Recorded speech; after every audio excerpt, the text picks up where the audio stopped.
Hey, it's Drybear. Back again with another Diablo 4 build guide, and today we're going to talk about my grenades and traps rogue. One of the last rogue builds that I had been working on prior, and I kind of put it off because I wasn't sure how to cap it all together, but I think we finally got it. Now, I haven't done any endgame content with this build, so it's possible there's a lot of mechanics that don't work the way they think they do, or they have some changes that are in the game for live that might alter this build, but hopefully, from a theory crafting perspective, this just gets the creative juices flowing and gives you ideas, and you might want to try it when you get closer to late game on your rogue or something else to keep things fresh. So let's get started. But first, you should come hang out with me on my live stream. I'm live every single day on twitch.tv/Drybear. If you don't come hang out with me and the community on Twitch, the next time you're wearing your headset, you're going to forget and stand up, but it's corded, so it's going to yank off your head really harshly. All right, let's get after it. The full build is down below in the description. This is the Saboteur Rogue. It is on my build profile as well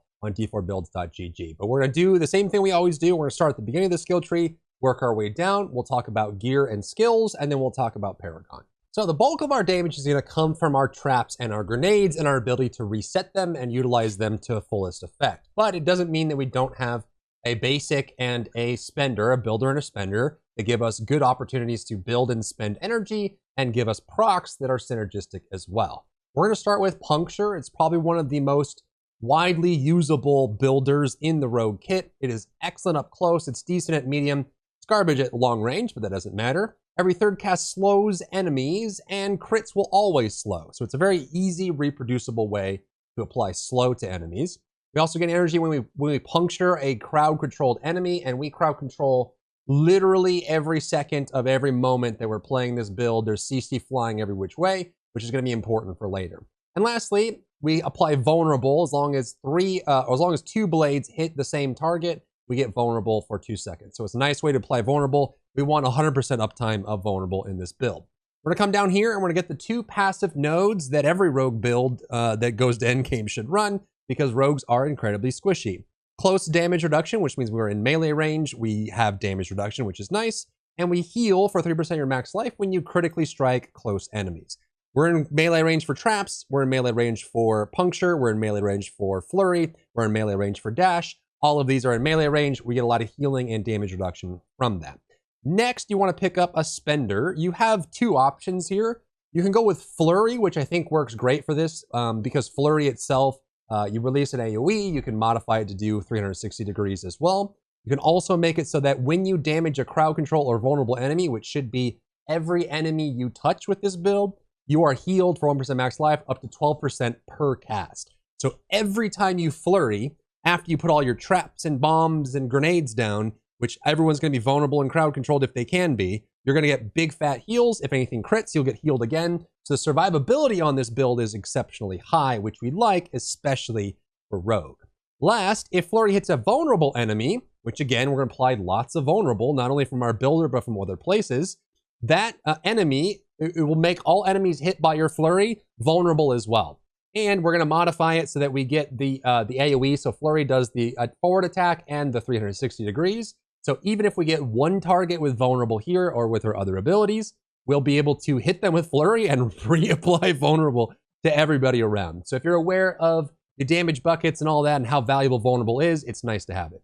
However, I have to give a special mention here to Twisting Blades just because it is the strongest rogue ability in the game right now. It is so incredibly powerful that even if it had no synergy with this build, it would still work incredibly well and would give you a whole bunch of damage. So if you want to kind of be a little bit more cutting edge, or you just want to play more of a modified version of the Twisting Blades rogue that's out right now, then you can do Twisting Blades, get the legendaries that go along with that. You can also get cooldown reduction, which is really cool, and get that reduction there. So that's pretty nice. But we'll go through how to change that if you're going to go down that road. Going down to the next part here, we're going to pick up Weapon Mastery. This one is excellent. For bows, we deal vulnerable damage to enemies, and for daggers, we deal increased damage to healthy enemies, which is also helpful for bosses, though generally the mobbing is the hardest part of the game as of right now. We also have passives, and again, for leveling, by the way, or if you're just kind of building this build out, I'd recommend getting your abilities first. Go through, get all your abilities, then work your way back and fill out the passives so it just kind of cleans that up a little bit. For passives here, we like after knocking back or knocking down an enemy, you gain increased critical strike chance. But the next node says, if you critically strike a dazed enemy, they are knocked down, which will in turn increase your crit chance, which will in turn give you the knockdown. So these two nodes usually go together in rogue builds, so just be aware of that. And if you evade, your evade cooldown is reduced by 1 second when you daze an enemy. We have tons of dazes in this build, so you're going to see that popping up a lot. So you basically will be able to throw down grenades, blind the enemy, get dodge chance and damage reduction, and your evade and dash are being reset constantly, so you're always being able to get that. Dash, you dash forward, you slash enemies, which deals damage. Enemies damaged by dash take increased crit damage. This is important because we have a really high crit chance. And then dash slows enemies. If you hit an enemy with dash and they're already slowed, they'll be dazed, which helps us with these two here, getting that trigger there. So we're gonna know those, we're gonna grab down here. Now this is where things I think get a little bit variable if you want to play with this route. I think the core of this build is gonna be Poison Trap along with Death Trap, and then some way to build and spend, and then some modifiers. So I think there's probably gonna be variable ways to play this. I think the one non-negotiable aspect of any rogue build for endgame is Dark Shroud. You need this fat damage reduction. You even get a chance that it resets, and you can put this up. You can have this up all the time, and it's really nice damage reduction. You can also make it give you movement speed, or if you are early on and your gear isn't great, you can have it give you crit chance, which is really nice. And we know that having these crits are going to be really useful for us as well. We're not going to put Smoke Grenade on our bar, right? We're going to have these, we have 6 abilities here. This will be the 7th. The reason we like having Smoke Grenade is because when you pick it up and you put points into it, you apply an X 15% damage amp on all targets affected by Smoke Grenade. And through legendaries, we have ways to automatically drop smoke grenades as we're running around. And we also can make it so that if the enemy is vulnerable, slowed, or chilled, then Smoke Grenade will daze them as well, which again gives us our daze modifiers. So not only are we getting the damage amplifier, but we're also getting the daze, which is really, really cool. And you'll see that be a recurring theme. We want Dark Shroud for the damage reduction as well. And then we also want Poison Trap. Excellent synergy. I mean, we're going to be picking up a passive here that makes us do more with traps. We're going to have Paragon points that do more with traps. We're also going to have grenades and stuff as well. And Poison Trap is a nice bonus amount of damage, and we can have a lot of value from this and from our ultimate as well. You can choose to only get the knockdown. There isn't a crazy value for either one of these. And honestly, I feel like both of these should probably be buffed because either you run the cooldown reduction if you have imbuement skills. If you're not running them, it's not super valuable. And then poison damage, it's only a portion of your damage. It's not all of your damage that gets sailed, but I think it is still pretty useful, especially if you decide to put more points into Poison Trap. We're also going to pick up increased damage to healthy and injured enemies. Healthy is 80% HP or higher. Injured is 35% HP or lower. And it's excellent for bosses because they sit in those HP ranges for longer periods of time, which means it helps you finish bosses and helps you start bosses and get them down to injured faster. And we deal increased damage to vulnerable enemies, X%. Well, we like that a lot. That's some really nice bonus there. Coming down here, we don't have any room for any more abilities, so we're not going to take any imbuements, no bonuses, no synergies. But because we're poisoning often with our Poison Trap, we can get increased poisoning damage. We can also make it so we get increased attack speed for each enemy poisoned. So when we suck them all in with Death Trap, poison them with Poison Trap, we get attack speed for that, which is cool. And poison enemies deal less damage, which is indirect damage reduction, which the rogue desperately needs. So we like that a lot. Coming down into here to the ultimate part of the tree, there's a bunch of awesome passives in here. We're going to be able to pick those up. And the ultimate Death Trap is a trap. Place a trap that arms after 1.25 seconds. It activates, and when they trigger it, it deals 250% damage to each enemy in the area. But what's even cooler is you can make enemies get pulled into the Death Trap. So what you can do is you can run over, put the Poison Trap down, place the Death Trap on top of the Poison Trap. They'll get sucked into the Poison Trap, and then they'll all get poisoned if they can get CC'd. And the Death Trap kills an enemy, its cooldown is reduced. There are synergies here where you can actually get some modifiers. This is shadow damage. You could get energy here if you wanted, or extra shadow modifiers for scaling that up. This build is already pretty tight for points. It's going to be kind of hard to get that. Lucky hit chance to gain energy. You can drop this if you want. Flurry is just for application. It's not as strong, but it is just kind of free energy that you can use to spend. You also get Poison Trap or Death Trap activates. You gain crit chance against vulnerable and crowd control enemies. Everyone's crowd controlled and vulnerable all the time. After using an ultimate skill, restore 25 to 75 energy. You can decide how much points you want into this. If you decide that you're getting plenty of energy because you're not going for a more DPS oriented with core skills, you can pick this up. Moving, and then also you get movement speed at max energy, and below below half energy, you get attack speed. The key passive here is exposure. Dealing direct damage on a lucky hit, dealing direct damage to an enemy affected by a trap skill, which is going to be your death trap and your poison trap. For now, our smoke grenade will be a trap soon, don't worry.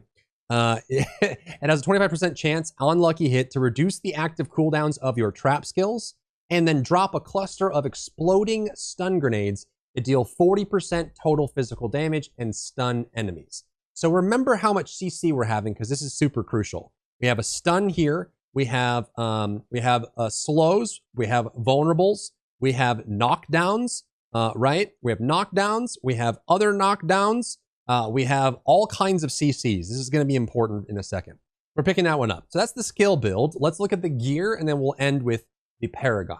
So this is the gear build of legendaries. This is a sample build. You can find ones in the world that work for you. For specialization, because we don't have as much cooldown, I think preparation is great here. Spend energy on flurry to apply vulnerable to all targets. You get an ultimate cooldown by 4 seconds, and then using your ultimate resets the cooldowns of your other skills, which means all of your skills, including your Dark Shroud, your Dash, your Poison Trap, get reset, which is really nice. So that's super valuable. But let's talk about where the synergy for this actually comes from, which is really cool. First of all, aspect of encircling blades. We already talked about this one. This makes it so that flurry applies to everyone in an area. It's 360 degrees. And we know that flurry spreads vulnerable, which is really nice, gives that extra bonus. But it gets kind of spicy in here. Aspect of quickening fog. You automatically drop a smoke grenade at the end of dash. Every time you dash, you drop smoke grenade. And we've already put smoke grenade in here. It's going to inherit the effects for the points we put into it, which means it's going to daze enemies on application. It's going to make all enemies take X 15% increased damage from all sources from you.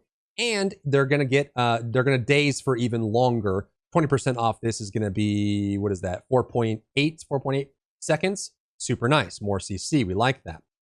Your dash's cooldown is reduced by 0.35 seconds for each enemy dazed this way, because you dash forward and you daze them with the smoke grenade, up to 1.05 seconds. So your dash cooldown gets reset constantly every time you dash. You have 2 charges of dash.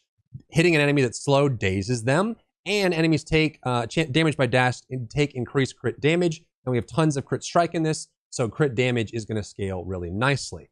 But we're not done. Explosive verve. Your grenade skills count as trap skills, which means that when you trigger smoke grenade, it counts as both a grenade skill and a trap skill. Any enemy standing inside your smoke grenade will be triggering your exposure passive, because it now counts as a trap. Super cool. There's also this one, Eyes in the Dark. And if I can get this on screen. This is a unique, so you won't get it until much later, but it's something to think about, something to keep in the back of your mind. Unless it hits a boss or a player, Death Trap will continually rearm itself until it kills an enemy. However, the cooldown is increased. But we have preparation, we have cooldown reduction, we have other ways to deal with that. So Death Trap will drop. If it doesn't hit a boss, it'll rearm itself, and then rearm itself. And then when you get your cooldowns reset, you can put down another one. You can have up to 4 poison traps on the ground. And so you just kind of have this death zone where these just keep triggering and exploding. And remember, every time Death Trap goes off, enemies can get pulled if they can be pulled. This makes your mobbing super strong. Very fun. We get Aspect of Might for defense, Aspect of Disobedience for defense. You're going to see these two in a lot of builds, as well as Aspect of the Protector, just so you can survive all the encounters you're running into. Blast Trapper's Aspect is nice. It's a lucky hit. Dealing direct damage to enemies affected by your trap skills has a chance to make them vulnerable. You may not need this if you feel like with Flurry and Puncture and other vulnerable applications that you're getting enough. If you aren't, this one's super easy. All your traps going off, including your smoke grenade. If it pops and does physical damage, not normally, but if it does physical damage, you can trigger this. It gives them vulnerable, which is really cool. Aspect of Retribution. Distant enemies have an 8% chance to be stunned for 2 seconds when they hit you. You deal increased damage to stunned enemies. And I know what you're saying. There's a lot of CC in here. What about bosses? The reason I think this build is going to work pretty well is because I actually found out that the way the stagger works on bosses, on how you stagger them, is primarily scaled by the amount of crowd controls that they get. So if you can apply a lot of CCs to targets, you can stagger them very quickly. When they get staggered, they are treated as if they're affected by every crowd control in the game. So all your scalers will work, all your bonuses will work, and then you'll stagger them again. I've seen clips of people going in with a full CC build and full staggering bosses in a matter of seconds, like 8 to 10 seconds, you stagger the boss, which means that with all these CCs you have in the build, it makes you safer when mobbing, and dealing with bosses is an option. But we'll have to test that super endgame to see if that is the case. Vengeful aspect is nice. Making an enemy vulnerable has a chance to grant increased critical strike chance up to 9%. Super nice. Aspect of synergy means that when you use an agility skill, your dash, it reduces the cooldown of your next subterfuge skill. Well, we have our poison trap and our dark shroud. And yeah, so we have some resets there. It gives us more defense and resets the poison trap. And remember, you can have up to 4 armed traps out at once. So when this cooldown gets reset, we get extra value. It will increase the damage of dash, but we don't really care too much about that. And then smiting aspect is nice. You have an increased crit chance against injured enemies, so finishing targets off. And while you're healthy, when you're high HP, you have crowd control duration, which affects all of your CCs. So there's ways that you can approach this, but this build, it's pretty fun, man. I wanted to have a full traps that takes use of exposure, this passive, so that's gonna be that. The last thing is Paragon, and I'll tell you, the Paragon, I just need, like, this isn't final. This is a first pass. There's tons of ways to approach this, and there's gonna be ways that we can improve this significantly. I just wanted to have a first pass for you so that you could have something if you wanted to use this build. You weren't left out in the dust. You had something that you could reference or look at if you really wanted to. So the basic idea here is, from a high level, we're going to use the tracker glyph, increase damage to poison targets. This does sit in the contextual tree, so it's not going to be as valuable as, say, vulnerable or critical damage, but it does give us some free damage as well. And the bonus, if you get 25 int in range, is poison damage effects last longer, which will just generally increase their damage for poison trap.